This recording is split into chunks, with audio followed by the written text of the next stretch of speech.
happening? You know what time it is. Boston has entered the chat. I'm George Balekji. He's Ountae Campbell. We're in the PNC Bank studio. Got a packed show for you guys today. This is coming on the heels as of the recording of this podcast that Patriots, Seahawks, nail biter, Pats fall 23-20. We're going to go through all that. Talk some Tua, talk some around the NFL as well. But first off, Tay, how we doing, my man? How you doing today? I'm doing good. It's a great football day to watch football. Weekend to watch football. Honestly, I had a fantastic weekend just watching all of these games, George. Man, I'm just happy to be here with you, man. Exciting. You know, it's those last few weekends of it got cold here weirdly in August. It's getting hot again, like mid-70s on Saturday, Sunday. I'm all about it. Give us those last few nice days. Yeah. In New England and Boston before it really gets to fall and gets into football season. For real. I had a beach day this weekend, which was nice, too. Southie beaches? Yeah, Southie beaches, man. Southie beaches. You're pissed I gave out your location now. Yeah, it's okay. I was out there, but, it wasn't the best. No offense to the Southie people, but, it was a beach. It was a beach. I come from L.A. beaches, so, I'm used to a nice Malibu beach. They say Southie is like the one thing that beats Malibu in the States. That's what I've heard. All right, we'll get into what's trending as we always do. Let's start out with the great Joe Castiglione announcing his retirement while he was calling a Red Sox game. Said it on the radio, popped in the Nesson booth as well to talk about it. I mean, we talk about legends, we talk about icons, we talk about institutions. Joe Castiglione's been calling Major League games since 1979, been the voice of the Red Sox on the radio since 83. So obviously went through a lot of the tough years. And then, of course, all 4 World Series championships since 2004. He's called, of course, his most iconic. The Red Sox are world champions, first time in 86 years. They won baseball's world championship and his Can You Believe It, which is iconic today. Shout out to the legend. I mean, we both moved here, but when you get here, you quickly find out who Joe Castiglione is, what he means. And driving in your car, everyone's listening to Joe Castiglione. Anybody that stepped foot in Boston. Yeah. So congrats to him on a great career. For sure. And yeah, we both moved here, but even being a kid in LA, I was like 8 when the Red Sox won the World Series in 2004. But I still heard that call back then in LA and remember it, just like a great call. He talks about Keith Folk stabbing the ball, and I remember when I was a kid, I always wanted to stab the ball when I was playing baseball, all because of that call. I was like, I gotta stab the ball, I gotta stab the ball. You know what I'm saying? So it was just a great call, especially for breaking the curse of the Bambino, which is like an iconic curse. You know what I mean? I grew up learning about it thanks to Sandlot, but that just knowing that he got to make the call on that curse and then call the rest of these World Series that the Red Sox have had over the last couple of years, over the last 2 decades, man, 40 years, George. That's wild. 4 decades, man. Like, that's older than me. So, like, I can't believe he's had the opportunity to cover that team for that long, and he's such a special person, man. So shout out to him and his retirement. Sounds like he'll stick around the Red Sox doing like a team representative role. I mean, a guy like him, a baseball lifer like him, he can't just retire and like this. He's got to stay around baseball in some way. And he's already in the Baseball Hall of Fame. So congrats to him on that. Congrats to him on an amazing career. Then before Sunday even kicked off, same thing. Dude, I saw this. This is Jerry Jones's like dream right here. Jake Paul and Mike Tyson faced off midfield in AT&T Stadium. Yeah. Before the Cowboys got their asses kicked at home again. Now, this was, you see this, like, Paul yucking it up. The disdain I see from Tyson, like, he doesn't even seem to, like, play the game of I'm going to hype this stuff up. Yeah. And he said, too, he's like, I can barely walk for training for this fight, which is going to be in November. Right. I hope Tyson knocks him the F out. I don't think that's going to happen. But like this, again, Jerry Jones's dream, the guy that changed how NFL teams market themselves, how players market themselves, the market in the league overall, for him to get that midfield before any game, right? That's a Jerry Jones doing. This is 2024. Talking about on NFL Sunday, Jake Paul and Mike Tyson. Yeah, my whole thing with this is like, where's Jake's respect, right? You see Tyson, he's actually wearing a real Cowboys jersey. Jake is wearing a freaking like Jake on the back with like a star pattern on the front. Like, what is that, bro? Actually respect the team in the arena that you're going to be fighting in. He's from Cleveland. You're lucky that Jerry's letting you fight here, brother. You might as well. I don't care where you're from. I like his style. Doing it himself. No, I could care less if you're a Browns fan from Cleveland, whatever.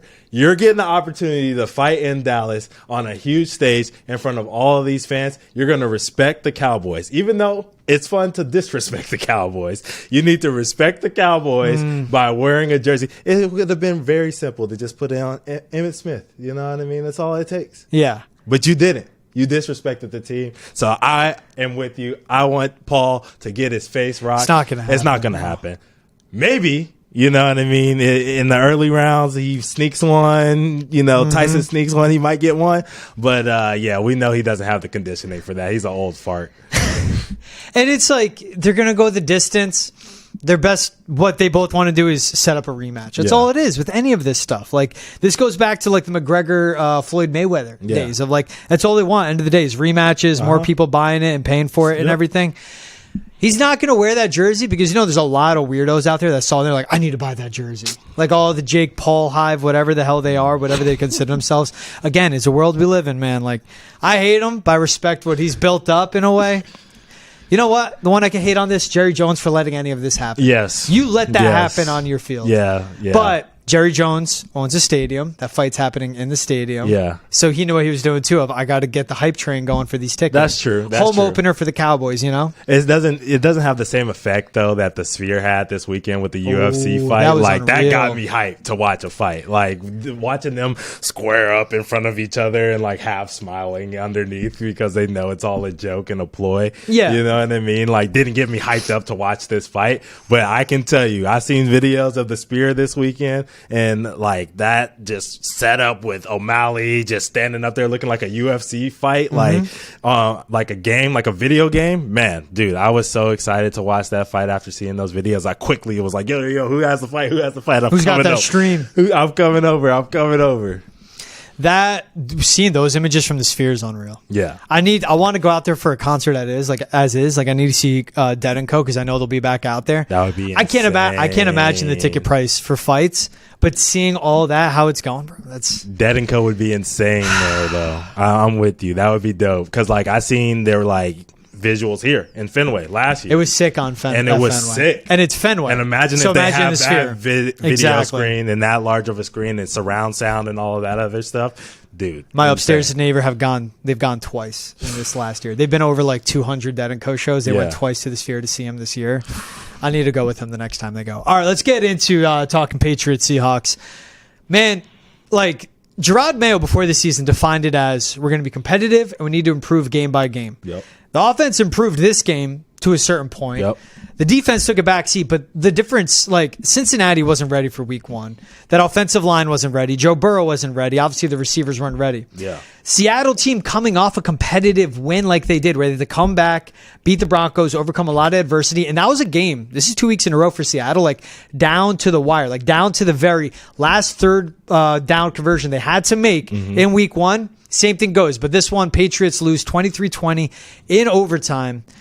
What stood out to me about this game, I mean, we saw the Pats come out, do their same thing of wanting to run the ball. Yep. Then there was a certain point of them getting away from what their bread and butter was, where they were getting pass happy. Like we're sitting next to each other watching the game, and so I see screen, I see pass, and then I see run, and I go, why are they just not running it at all when they had so much success, especially going on the right side behind Layden Robinson and Mike Onwenu? Like that's going to be their bread and butter. That's going to be their best friend in all this. Yep.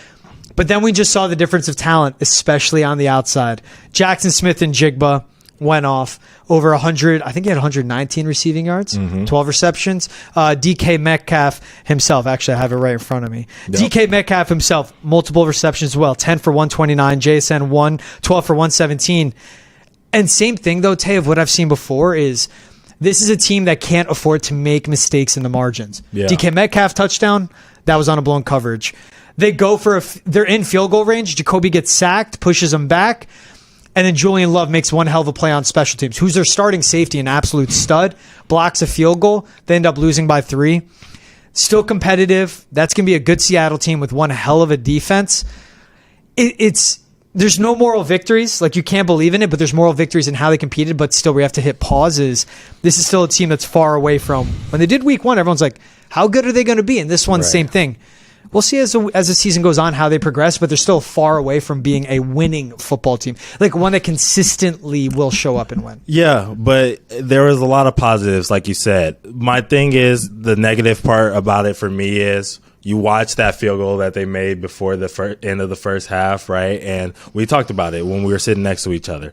They got cute, you know what I mean? Like you said, it was pass on first down, 1 yard run on second down, pass on third down, you know what I mean, in the red zone.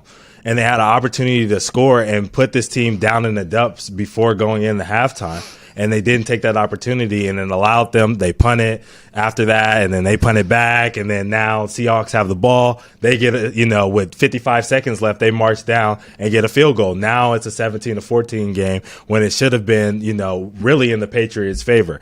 I'm with you though. I think that this team has to learn from the late mistakes, late in drives and stuff like that, and Jacoby has to learn from that himself. Right? We saw it in the second half. Now.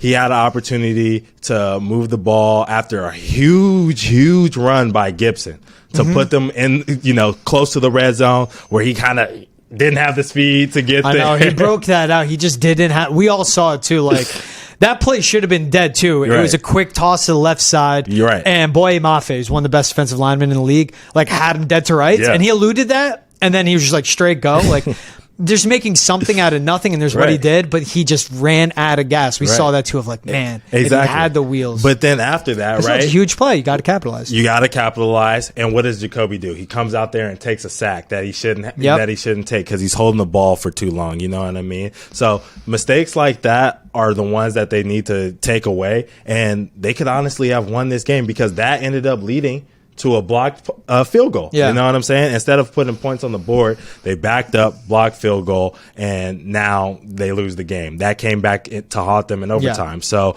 if they learn from these little mistakes, this team could be a lot better than what we thought they were going to be. Especially when you think of the Dolphins team that, like, we don't know who's going to be their quarterback first when they meet in week 5 before we get late in the season, right? And then we see a Patriots still dominating, like having a very good game at the line of scrimmage, like Keon White all over Geno Smith. Yeah. And something I pointed out leading into this one was, all right, Joe Burrow, pocket quarterback, stays in there, delivers it quick, decisive, but not going to really make a lot of guys miss. Geno Smith, in the biggest growth in his game since going from being like cast off by the Jets, landing with the Giants, doing whatever, being with Seattle since 2019 and not really playing any games until 2021, the biggest strides he's made is his movement in the pocket, using his legs, but keeping his eyes downfield. There was points where this secondary just could not keep these guys in check, and Geno extending plays. And that's where it's like, there's X's and O's, and then there's the Jimmies and the Joes. That's where Seattle's Jimmies and Joes just far exceeded what the Patriots have. DK and JSN going off. Geno making all those plays. And if you compare them straight down the line of them two when it comes to passing, 327 yards for Geno, 149 for Jacoby. Yeah. Game was put on Geno. Patriots did a good job of limiting the run game. Charbonnet had that big play towards the end. Yep. But it was put on Geno, and he pulled through where, and you pointed it out too, we were talking about what was the Patriots doing with their run game, getting away from it. Their drive right before half, run, pass. They end up punting, give the ball back to Seattle. They get that field goal. Coming out of the second half, run. Pass play, run, brought back by holding, run, punt, screen, incomplete pass, sack. And that led to the blocked field goal. Right. That third quarter was so important for the Patriots to just stay in the game, especially after mismanaging play clock situation, which is on Alex Van Pelt, in my opinion. Yeah.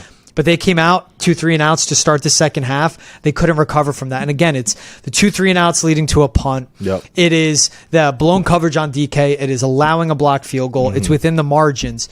This team has come a lot further, though. Yeah. Like, they are far and beyond so much better than I thought they would be. But there are those little spots, too, where there needs to be more from them. Right. And the other thing that I wanted to note about this team, which has definitely been a big question in this offseason, going into the preseason until now, is like, where's the second corner at? You know what I mean? Because that's been the spot of question. Right. Seagon's been the guy. You know what I mean? He's been locking up. He had a huge task these first 2 weeks with Chase and this week with Metcalf, and he did his job. You know what I mean? He helped those guys under what you would expect them to have against a Patriots team that we thought to be one of the worst teams in the NFL before the season started, right?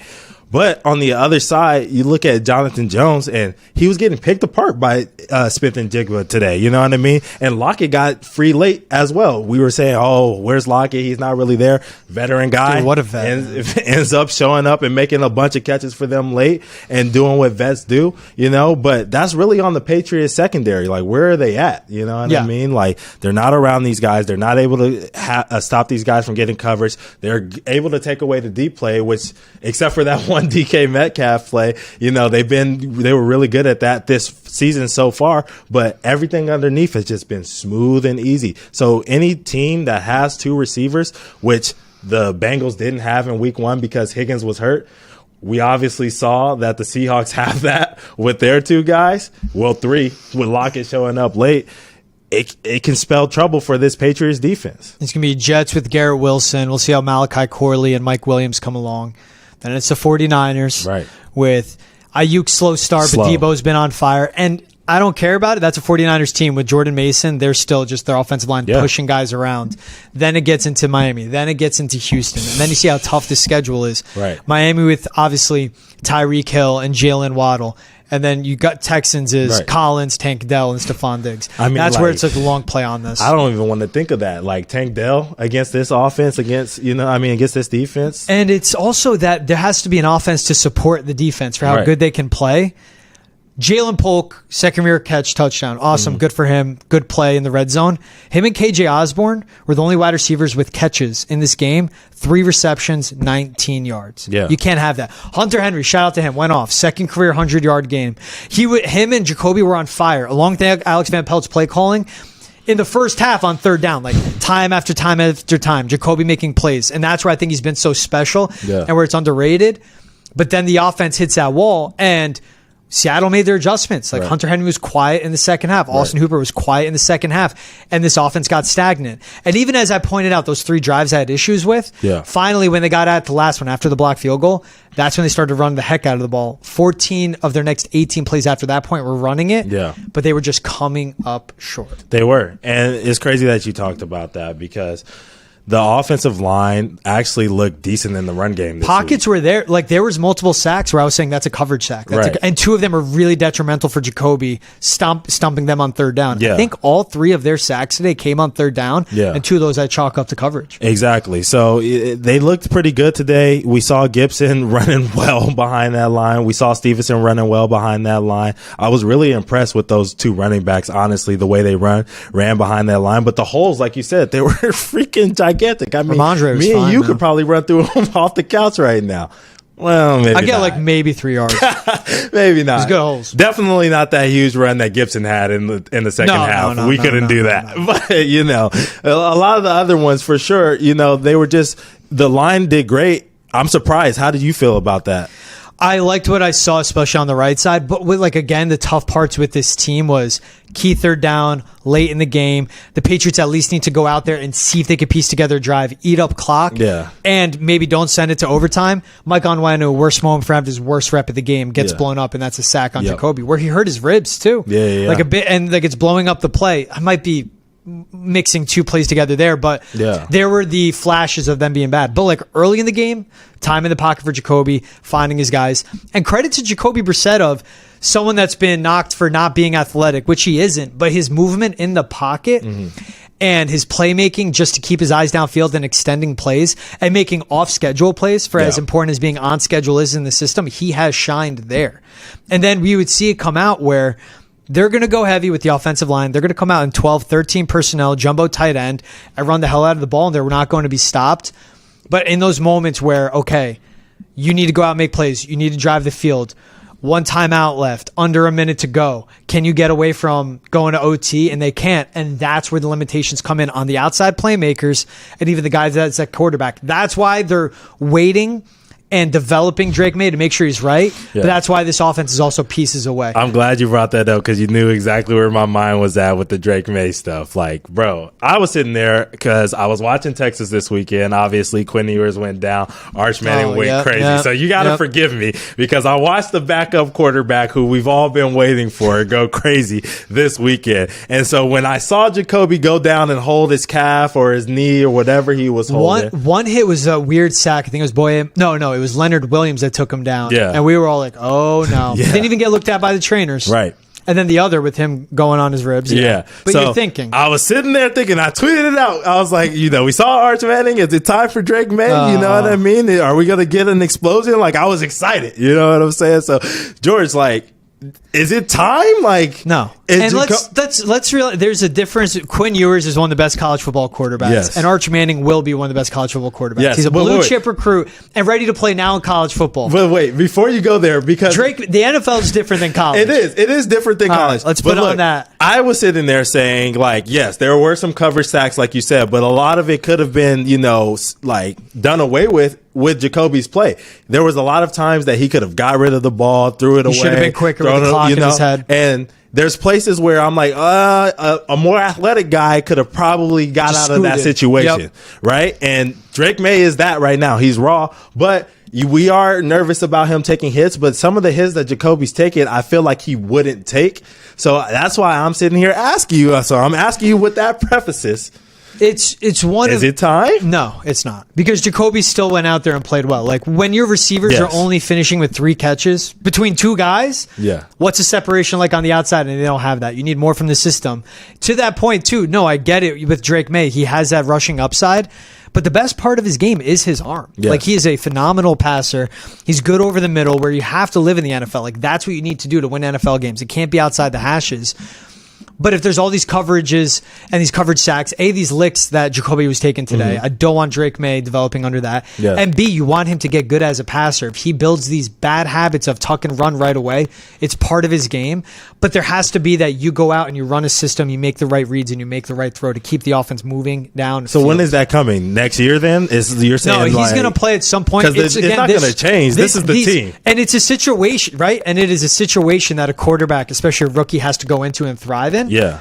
The getting open has to be better by the receivers. Like Tyquan Thornton, again, watching him on the field, non-factor in some of the routes he's running. Like he's split out wide left, and he takes like a few steps and just breaks down in front of the cornerback. Yeah. Not sure what the play call is there, but it's like he needs to be a real factor downfield. You have to take your deep shots. Credit to Seattle. Really good secondary. They're going to take that away.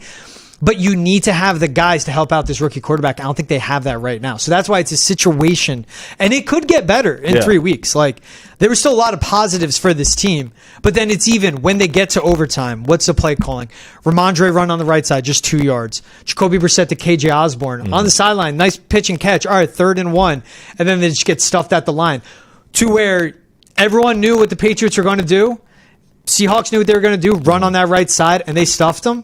And they just had to go with punting it away there to put it on their defense, and their defense could not stop Geno Smith. So it's not a loss to me that goes on Jacoby Brissett. But again, also, if you look at the box score, but this is a running team, you look at that box score, you need more from Geno.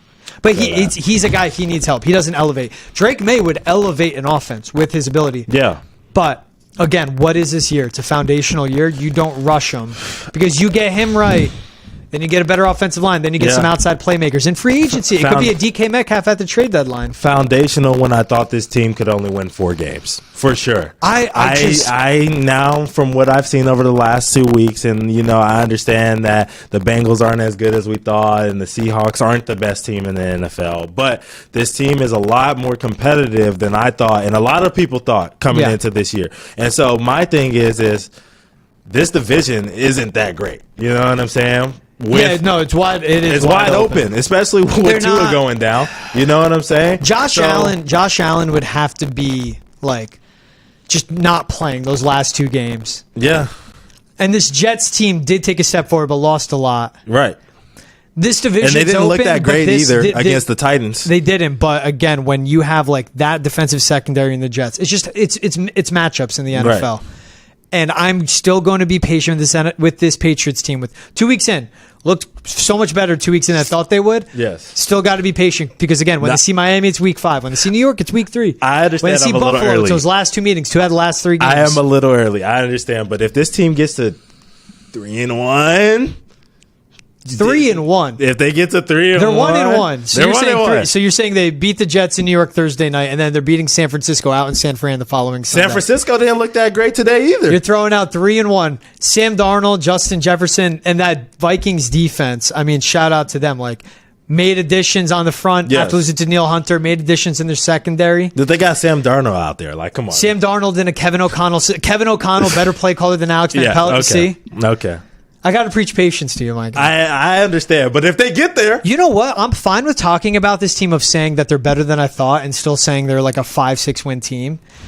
Because if they're competitive and they're making strides week by week, that's what you want as Patriots. You just want competitive games. I said it today. I'm like, hey, man, at least this is fun. Right. Like when Seahawks are getting the ball with under 2 minutes to go. When the Patriots get the ball, 1 timeout, 55 seconds to go.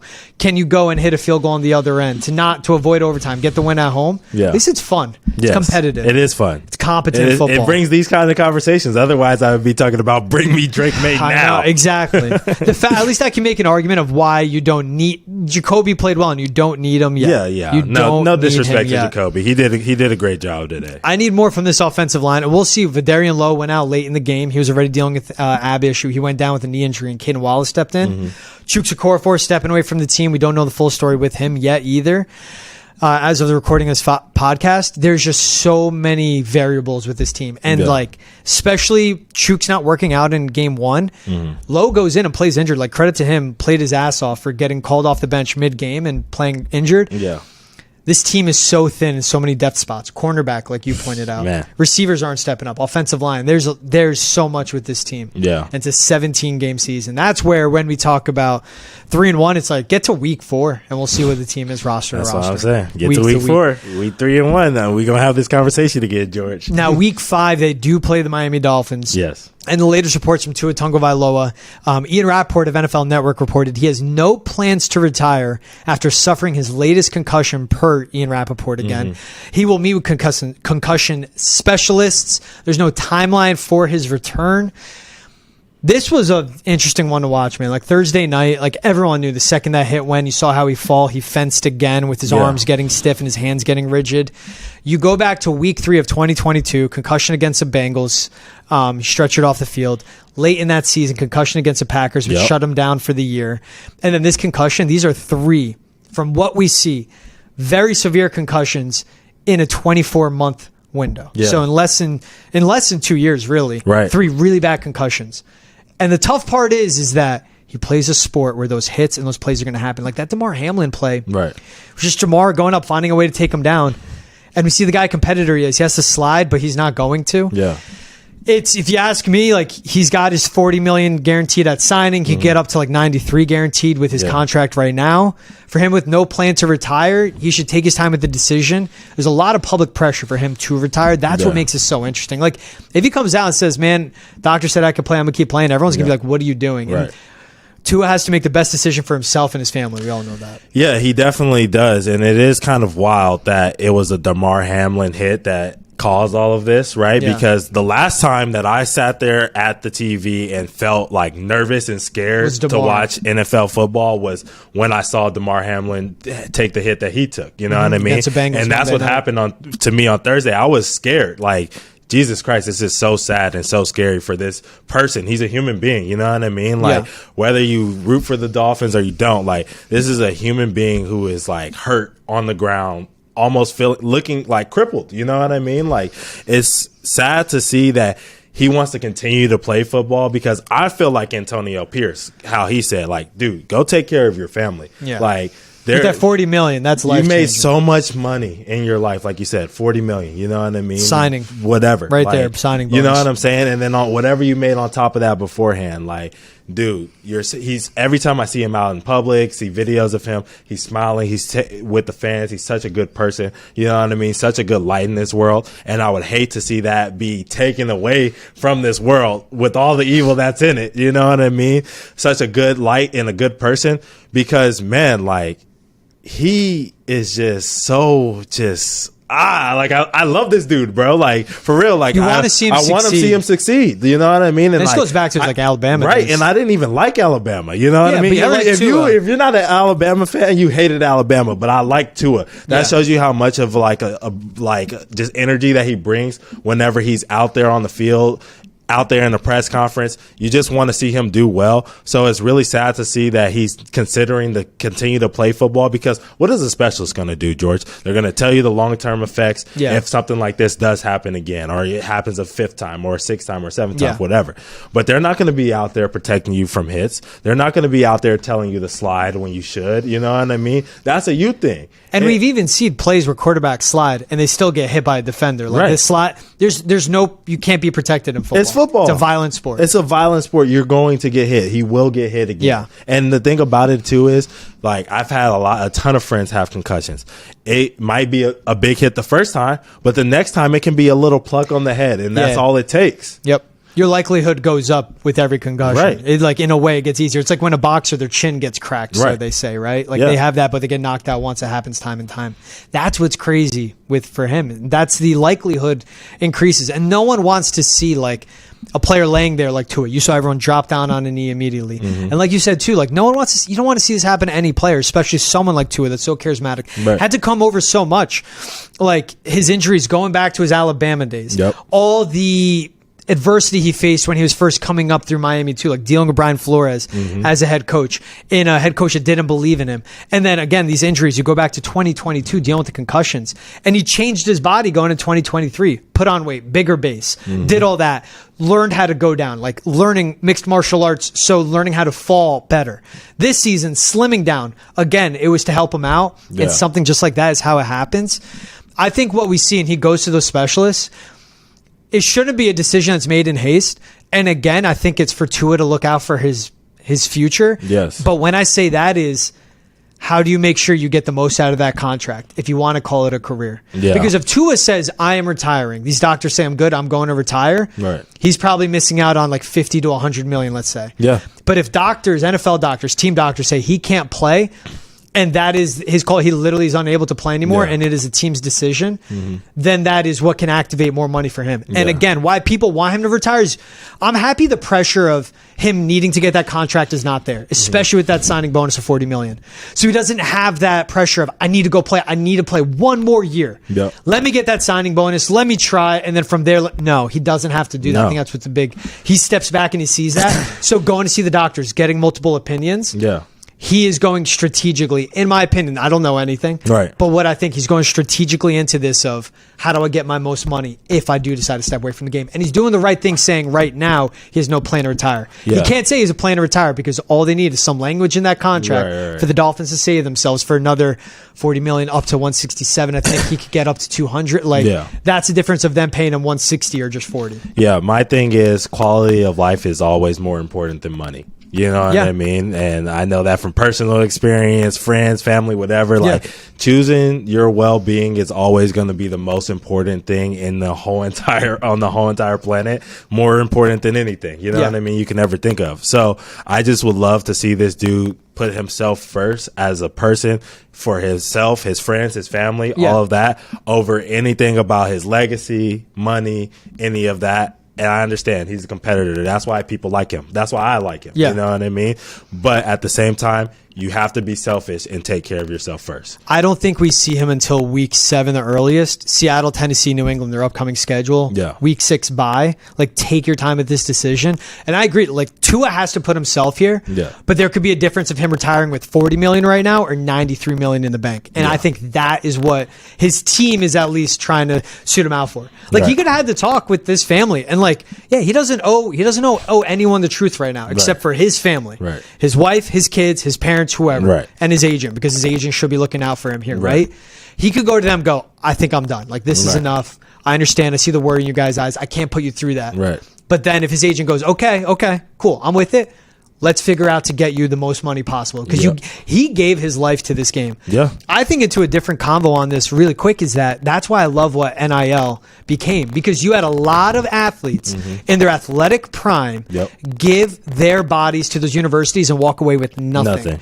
And so, again, Tua, with the hip injury he had, with the ankle injury he had, all those injuries. Like, again, we didn't know we'd get of them in Miami. So, again, it's like, all right, you're young.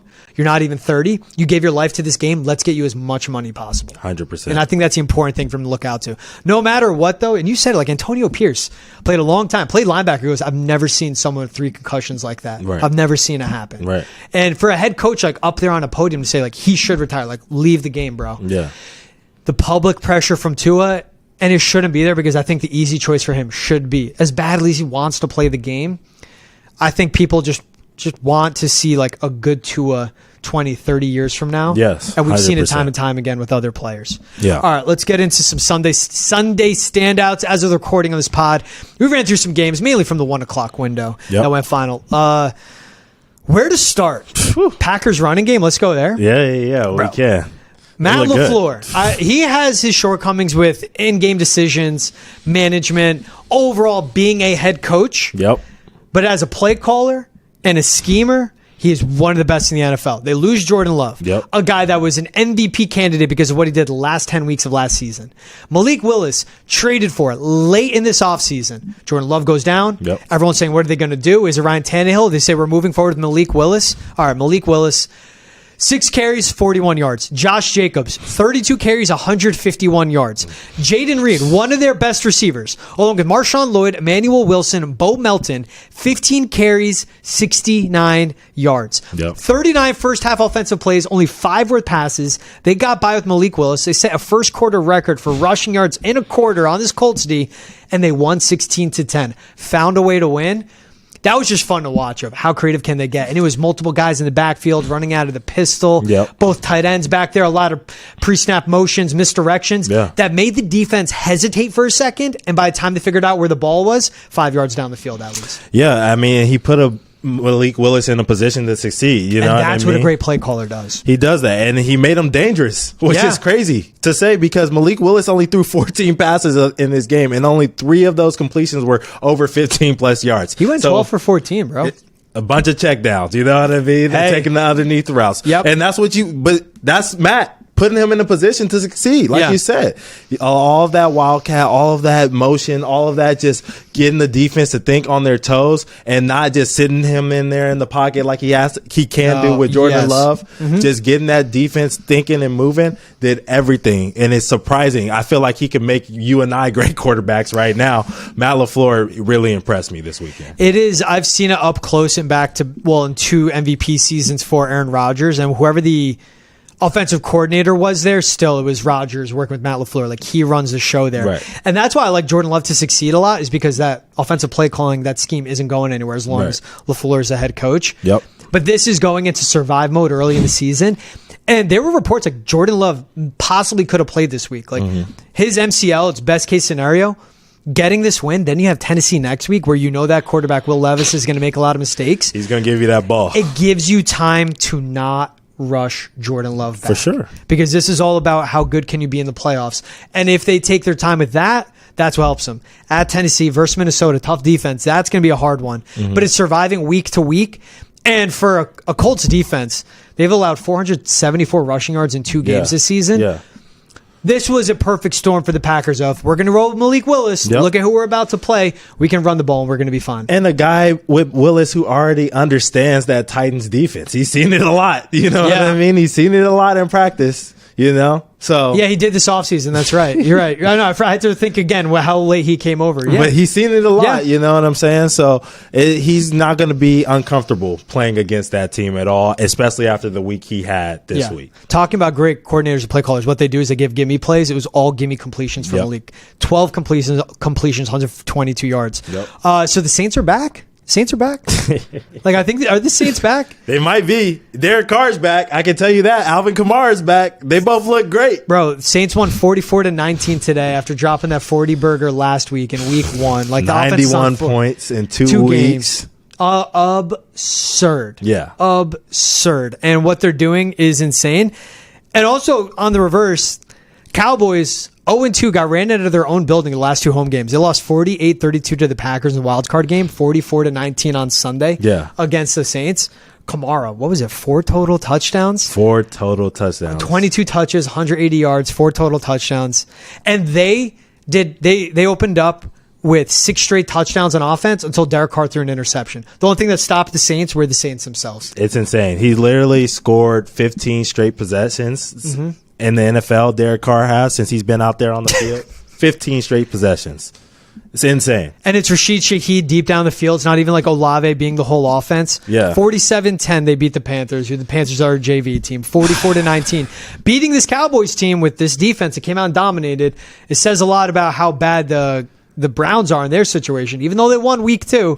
But again, like, what's his Cowboys team? I like this happening to Jerry Jones. I like this happening on the day they have Jake Paul and Mike Tyson there. Me too. And that's the thing that I was going to say. I talked about how people love to hate on the Cowboys, and I wanted to know, is this a greater Christmas gift than Alvin Kamara in Christmas of 2020, having 6 touchdowns in the first week of fantasy football for everybody who plays fantasy football, and basically outright winning their fantasy league because of this guy and his crazy week. Man, is this a better gift? Because, like it's a. Well, what's the holiday? I mean, it's not. You're doing Christmas in September? Yeah, for sure. I got a Christmas gift in September, like a couple weeks ago, or like a couple days that's smart. ago. Yeah, you go like, hey, new iPhone dropped, mom, dad, and they go, okay, you're not getting anything in December. Like, exactly. yeah, awesome. You know what I'm saying? So this is like a Christmas gift. Anytime you get to beat the Cowboys in that fashion, it's a Christmas gift. On their own field. On their own field. In Jerry World. In Jerry World. I'm all for it, too. Yeah. All right, so as the Saints are back, the Cowboys stink. Bryce Young, does he suck? Yes. Dude, it's been, I think at this point, 17-game sample size. Panthers with 13 points in 2 games, and he was 18 for 26, 84 passing yards, 1 interception. That offense, that roster is the worst. They're going to be the number 1 overall pick again for a 3rd straight year, but they're only going to have number 1 overall pick twice because they traded to the Bears. Right. But again, they're about to be the number 1 overall pick again, and it is ugly. Yeah, of course. I mean, like the Chargers defense isn't very good. You know what I mean? It's not bad. It's clearly had some improvements this season, but 3 points? I was sitting here asking you before the show, are the Panthers going to score less points all season than the Saints scored in 2 weeks? It's Dave Canales. They're going to average more than 6 points a game. But that's like such a low bar. It's there. They're right there. They had 13 points in 2 weeks and 3 points against the Chargers, who are historically known for having a terrible defense. 6.5 points a game. They're on pace to beat 91 over 17 games. Barely. Right there. Dude, watching the Patriots offense the last 2 years, not this year, I think that's a worst. But then, the talent, Thielen, Deontay Johnson, Xavier Legette, right. Bryce Young. They go out and draft Jonathan Brooks. They still have another Miles Sanders under contract, too. There was a lot made about this offense, and then you get Dave Canales, where he has a year to put in his system. It's bad there, bro. It's terrible because think about this, right? The Chargers, who are known with hardball to slow the ball game down, right? Put up 20 points on them in the first half and then basically said, all right, let's slow it down even more. Hand the football off. went off again. Right. And only scored 6 points in the second half. Yep. They're going to be struggling to score all year. They better hope that teams are like the Saints to put up big points on them so that offense can stay on the field, because otherwise Bryce Young is going to be giving it right back. Number 1 overall pick, man. That is wild to that. And as our producer Carolyn pointed out, Lovie Smith, head coach of the Texans, when the Texans beat where are they playing the Panthers? If Carolyn's in my area, you want to hop in quick. Yeah. They beat the Panthers to not get the number 1 overall pick. Yep. And then Ryan Poles with the Bears trades for that number 1 overall pick, and now they have Caleb Williams. Like Lovie Smith, Bears legend, one-time head coach, and then does that for the Texans and for the Bears to get him that situation. Last one, Aidan Hutchinson at 5 sacks. I think it went down officially 4.5 against Tampa. Tampa won 20-16, but Aidan Hutchinson was literally just a man possessed, taking down Baker Mayfield. Man, I think he was possessed because Jared Goff had an uncharacteristic Lions game. He was giving that ball away. First play of offense for the Lions. Yep.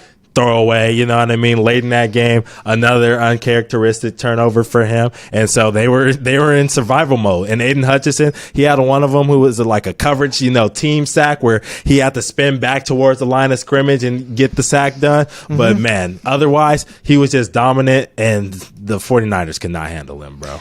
Bro, it's 20-16 was that final with the Lions. You said it. They went to the red zone 7 times. Only one of those was a touchdown. You can't come up short when you're in that that money zone, those money downs like that, and that's a tough part for Excuse me, I said the 49ers. I meant the Buccaneers, the other red team. Oh, yes. No, I knew you meant the other red team. The other red team. But yeah, no, I mean, it's the same thing, right? Like we said with Brissett. It's some of the things that Baker's had issues with over his career, holding the football for too long. And with a guy like Hutchinson, who's always going to keep coming. He's one of those dudes that, he's known for that spin move, but he's always going to keep coming. He's never going to give up on a play. Young, athletic, probably one of the most athletic guys in the whole entire National Football League. Dude, you hold that football against a guy like that, you're going to find out how quickly your face is going to hit the turf. Man, he's so good, Aidan Hutchinson. Again, number 2 overall pick. Jaguars went Trayvon Walker, who's been good for the Jags, but hasn't been as good as Aidan Hutchinson. Tough part on this, defense. You get 4.5 sacks, defense does their job. You hold the Buccaneers to 20 points, that should win you games. Lions offense kept coming up short. But whatever. It's week 2. We'll see week 17, 18. Is he going to break the sack record? Aidan Hutchinson, I mean, after this performance, the pace obviously is there for that. Right. Yeah, I don't think he gets there, but this was a crazy performance for sure. Week 2. I'm loving the NFL through 2 weeks. He's Ountae Campbell. I'm George Balekji. This is Boston's End of the Chat in the PNC Bank studio. Wherever you're listening, please like, subscribe, download, rate, and review. If you're watching on Nesson's YouTube, hit the subscribe button as well. We'll see you guys same time, same place tomorrow. Have a good one. Peace.